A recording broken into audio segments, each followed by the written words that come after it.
yoga, and there are many paths to doing that. We live in a trivial world with various trappings, and we're caught up in our various trappings in our ego. And you know, understanding the greater essence of yoga is not necessarily always very easy. Patanjali always speak about, you know, the 5 vrittis, where vikalpa is one of them. Are fancy, they can easily lead us astray. But for you, some of you who have developed like own styles of yoga, have you, particularly with you, Sharon, have you done it for, is this style that you developed, was it to suit the modern mindset? Or did you feel it was the style that you developed in more, suitable for the people in New York at the time? Or was it just something that you resonate with? What is exactly your question? Yep. Sorry. Okay, my question to you is like, you have started a style of yoga called Jiva Mukti Yoga. Yes. And all honor to you for that, for the great response Jiva Mukti Yoga has had all over the world. But when you developed it, did you consciously try to develop a style of yoga that the New Yorkers could relate to, or the Americans could relate to, or was it just something that resonated with you? I saw a movie called The Animals Film, and it was disturbing and also inspiring to me.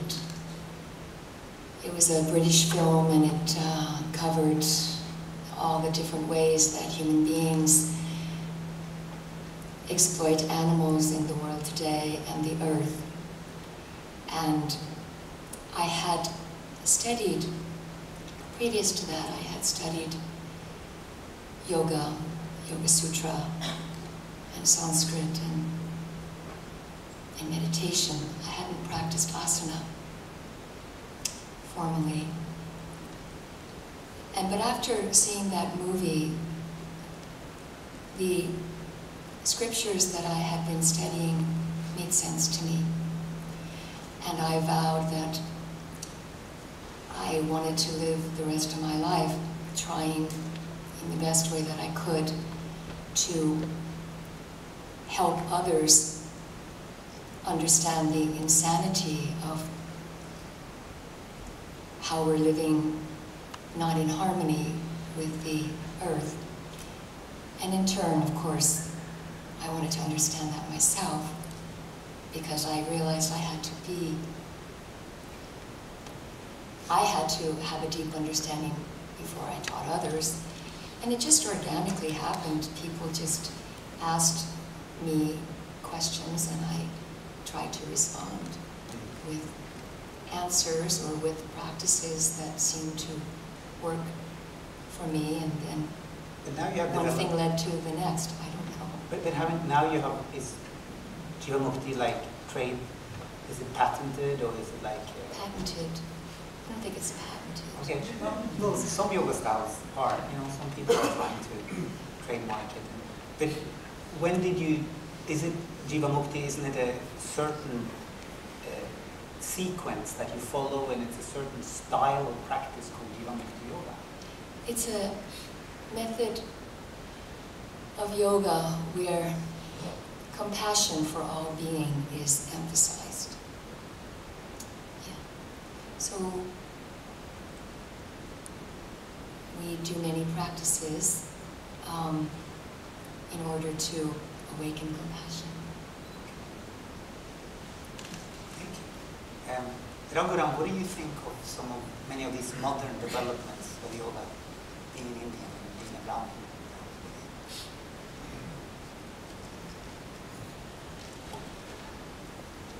It has been coming from the times when the yoga started, that when it has to be given some practical technique for individuals to practice and go through.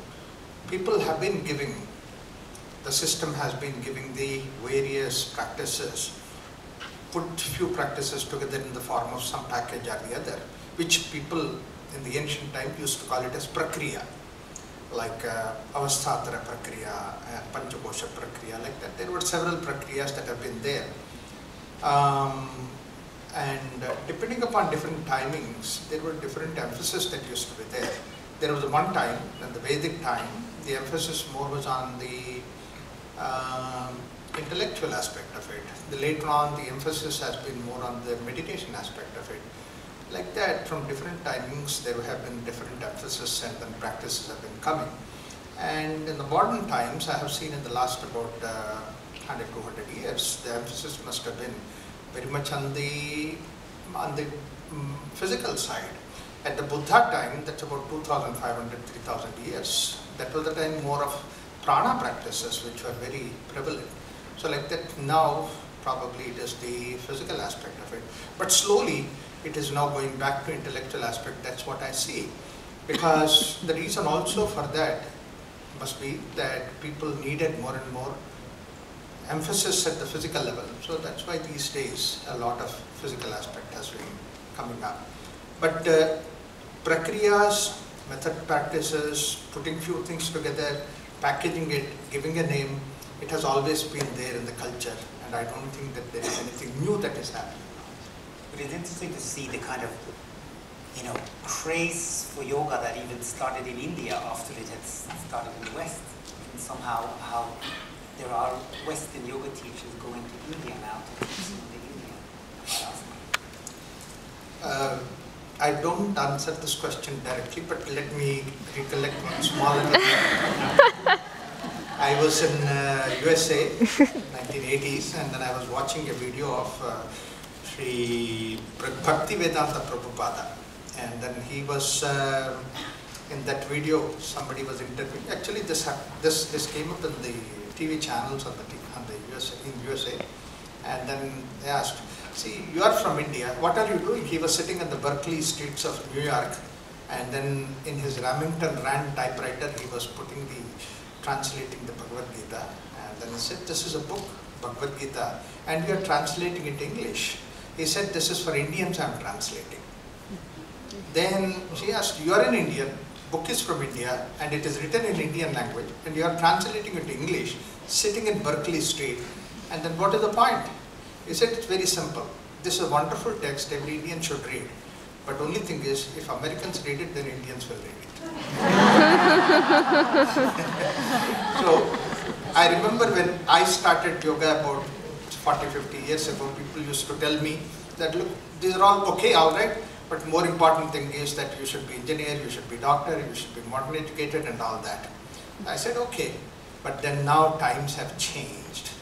So people have now picking up in India, and that's what I see, that it has taken some time for Indians to be impressed upon what Indian philosophy can offer, Indian knowledge can offer. It's not only about yoga, I'm talking about various other things, like for example, the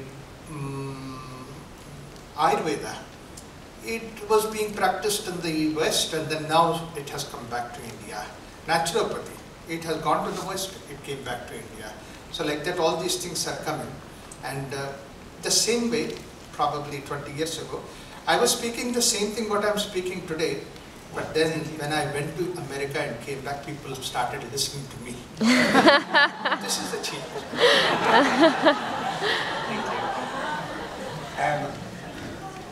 But in this trivial world, I mean, physical yoga is still what most people associate with to be yoga. I mean, I think most people here also know that yoga has many facets, and it's the deeper aspect of it that really matters. But an interesting element is, of course, an interesting aspect is where is the element of yoga in this physical stretch, expansion as we do. And for you, Patrick, like, is any type of stretch yoga to you? Well, considering what was just shared from my esteemed teachers here, the idea, I think back to historically how the practice initially was contemplated from meditation-based, and how now, as we're talking about, it's come forward into the physical form so strongly. And I agree that it's now moving more into the philosophical elements. And probably one of the most powerful teachings I've gained from my teachers is that it includes all of it. That meditation